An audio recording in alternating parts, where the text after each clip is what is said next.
Chino Navarro, buenas noches, ¿cómo le va? Bien, buenas noches. ¿Cómo anda? Gracias por venir, ¿eh? No, al contrario. ¿Son estos los días más dificultosos de este gobierno? No, no creo. Siempre tenemos días complejos. Me parece que el momento más difícil fue aquel de la 125, donde nuestro vicepresidente votó con la oposición una ley que era muy importante, que era la 125. Luego afrontamos una instancia electoral donde era un marco internacional bastante complicado, económicamente perdimos en la provincia de Buenos Aires. Nos logramos rehacer. A veces se nos dice que no tenemos autocrítica, y yo me pregunto si un gobierno, luego de haber perdido la elección del 2009 en la provincia de Buenos Aires, remontó esa situación. Por supuesto hubo acción de gobierno, hubo medidas, hubo políticas, hubo decisiones, pero logró remontar en términos electorales 2 años después, es porque supo leer la realidad, porque supo interpretar lo que había pasado. Esto no son días fáciles porque hay un mundo complejo, hay una crisis internacional que afecta a la realidad argentina. Este ha sido un año duro, no obstante el gobierno ha defendido y sigue defendiendo el mercado interno, el consumo, el salario de los trabajadores, y después, bueno, hay situaciones de coyuntura que hemos visto recientemente que, por supuesto, complican la coyuntura, el accionar. Ahora, ver a gendarmes y prefectos protestando en la calle, ¿qué reflexión le motiva? Bueno, en primera instancia, lo que yo digo es que era un reclamo justo. Cuando sí, tal vez la metodología de reclamo no es la conveniente. No, pero es lo que pienso vamos a la primera instancia, ¿no? Usted, yo, cualquier persona que nos está mirando va a cobrar su salario y la liquidación le entrega una cifra menor a la que usted esperaba. Sí, sí. Ese fue el origen del reclamo. El gobierno lo resolvió rápidamente, reconoció que el decreto se había ejecutado mal, se había puesto en práctica mal, todo lo contrario. ¿Se había ejecutado o se había hecho mal? No, lo que yo tengo entendido y lo que he leído, el decreto tenía claramente establecida en uno de sus artículos que ningún integrante de la fuerza podía cobrar menos de lo que venía cobrando anteriormente, con lo cual si cobra de menos se implementó mal. Al punto que ya tanto todos los integrantes de Gendarmería y de Prefectura cobraron lo que le hubiese correspondido cobrar antes del decreto. A partir de ahí se monta otro tipo de reclamo, otro tipo de salario, condiciones de trabajo, etcétera, etcétera, y un mecanismo de protesta que no se condice con la esencia de lo que es la fuerza de seguridad. Una fuerza de seguridad no puede deliberar, una fuerza de seguridad no se puede movilizar, con lo cual lo que uno le pide respetuosamente a quienes están reclamando, aunque el reclamo sea válido, primero que lo encarrilen, lo encaucen en los mecanismos institucionales que tienen en la fuerza, y segundo que vuelvan a sus casas, porque esta no es la forma de que una fuerza de seguridad reclama. Son ciudadanos que le confiamos armas para que nos protejan, para que nos custodien, tienen que cumplir esa tarea que reconocemos, que valoramos, sobre todo en los últimos tiempos tanto Prefectura como Gendarmería han cumplido una tarea importante. Sus efectivos en el área metropolitana para el gobierno han sido un aporte más que valedero en el marco de las políticas de seguridad, para los ciudadanos también. Por eso me parece que uno, cuando se dirige respetuosamente, tiene que volver a sus casas o al trabajo, y después el reclamo hacerlo en el marco que corresponde. Da la impresión de que aparte de un problema salarial ya hay un problema de verticalismo en la fuerza, ¿no? Va a ser difícil restañar esto, parece, ¿no? Sí, ha habido si bien el gobierno ya ha sancionado a algunos, digo, devolverle el tema a las jerarquías va a ser complicado, ¿no? No sé si complicado, pero el gobierno está actuando con mucha responsabilidad, con mucha firmeza, con prudencia, como para darle un cauce de sensatez y razonabilidad a la resolución de este tema. Obviamente hay una cuestión de disciplina que hay que rehacer.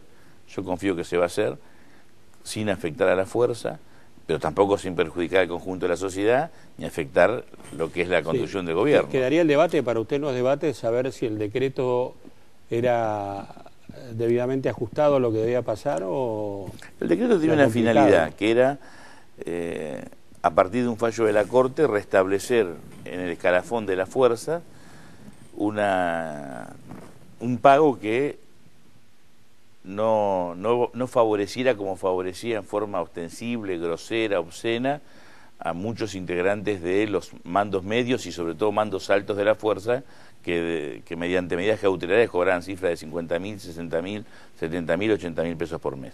Eso se eliminaba y se establecía... Las medidas cautelares estaban para una buena parte de la prefectura y de la gendarmería. Exacto, ¿no? Y en las fuerzas inferiores había desajuste, porque por un mismo trabajo algunos cobraban una cifra, otros cobraban más, con lo tanto se buscó ordenar todo eso, siempre con un artículo concreto, que creo que es el 6º, no importa el número, lo puedo decir mal, pero hay un artículo que establecía que nadie podía cobrar menos de lo que corresponde por escalafón. Bueno, eso cuando se implementó, no se implementó correctamente. El jefe de gabinete, Juan Manuel Abal Medina, lo reconoce inmediatamente al día posterior y lo resuelve el problema. Por lo tanto, después está la duda, que seguramente el gobierno estará investigando, si la mala implementación es un problema de mala gestión administrativa o hay mala fe o una actitud dolosa de algún sector de algunos integrantes de la fuerza, medios altos o de oficiales medios o altos de la fuerza, para generar una situación de caos ante su malestar, porque ellos no iban a cobrar más las cifras que estaban cobrando, ellos van a cobrar la cifra que le corresponde por escalafón, no la cifra obscena que estaban percibiendo mediante esas medidas cautelares. Sino la cercanía del 7 de diciembre y el tema de la desinversión y sobre todo la desinversión del Grupo Clarín, ¿está marcando fuertemente la política del oficialismo? No, está marcando fuertemente el accionar del Grupo Clarín, que desarrolla una ofensiva sin precedentes, por lo menos del 83 a la fecha, con todos sus... Néstor Kirchner decía, yo estaba viendo hace poco una charla en Carta Abierta, donde él señalaba... Sí, la Biblioteca Nacional. Ahora no hay Fuerzas Armadas, no hay instancias de golpe de Estado, lo que hay son ejércitos mediáticos y están actuando a todo vapor, con mentiras, o de una verdad transformarla en un hecho diferente, amplificando, actuando con irresponsabilidad. ¿Por qué? Pues está en juego, para el Grupo Clarín, de casi 300 señales, tiene que pasar a 24. Estamos hablando de plata, estamos hablando de mucho dinero y de mucho poder. Pero, no, yo le digo, porque esto ha repercutido ya en la justicia, en el Consejo de la Magistratura, en los jueces, y parecería ser que esa dinámica va avanzando. Y lógico, hay una puja del Grupo Clarín y el gobierno va... Primero, el gobierno tiene la obligación de cumplir la ley. Esta ley como cualquier otra ley. Acá hay un actor que está alcanzado por esa ley, porque para ser justo, la ley no solamente va a modificar la estructura mediática del Grupo Clarín, va a afectar también la de otros grupos, la de los grupos, que tienen que encuadrarse dentro del marco legal, que no es solamente Clarín el que está fuera del marco legal, son varios los grupos, pero el único que está actuando, no reconociendo la autoridad de aplicación, no reconociendo el texto legal, yendo a la justicia no de ahora, desde el primer momento, buscando medidas cautelares y todo tipo de atajo jurídico para impedir que la ley se aplique. Bueno, la Corte ha determinado que el 7 de diciembre la ley tiene plena vigencia, con lo cual hay que allanarse la ley. Digamos, se habla de tanto la democracia, de la calidad institucional, de la república, todo lo que se le exige al gobierno, entre comillas, el Grupo Clarín no lo quiere hacer valer para sí mismo. Y hay que cumplir con la ley, nada más que eso. Sí, no, el tema de la inflación, el tema del aumento de precios, parecería ser uno de los elementos que lleva a movilizaciones que antes no había en la Argentina. Incluso para el 10 está prevista una marcha de la CTA, de la CGT. ¿Ve así como reclamos en la calle que han aumentado? Primero, quiero señalar que en la CTA... Sí, una de la CTA, no la otra. La de Yasky no. La de Micheli hay una crisis grande, porque gran parte de la CTA no va a marchar, de gremios ligados a la CTA de Micheli no marchan, porque están en contra de la política de enfrentar al gobierno en estos términos o de aliarse con sectores de la derecha. Y lo mismo pasa con algunos sectores ligados a Moyano, al punto que Moyano decidió no ir a la marcha. Indudablemente que hay una puja de precios. La presidenta días atrás, cuando anunció el aumento de la asignación familiar, 26%, plantea expresamente y se dirige a los formadores de precios y se dirige a los supermercadistas: no aumenten los artículos de primera necesidad porque eso afecta a los sectores más humildes. Para esto se requiere más Estado todavía, se requiere tener una política mucho más fuerte, porque obviamente que hay sectores que quieren ganar lo mismo, pero en vez de producir más, lo que hacen es aumentar los precios sobre la producción que tienen. Lo que hay que hacer es producir más, no jugar sobre precios afectando a los más humildes.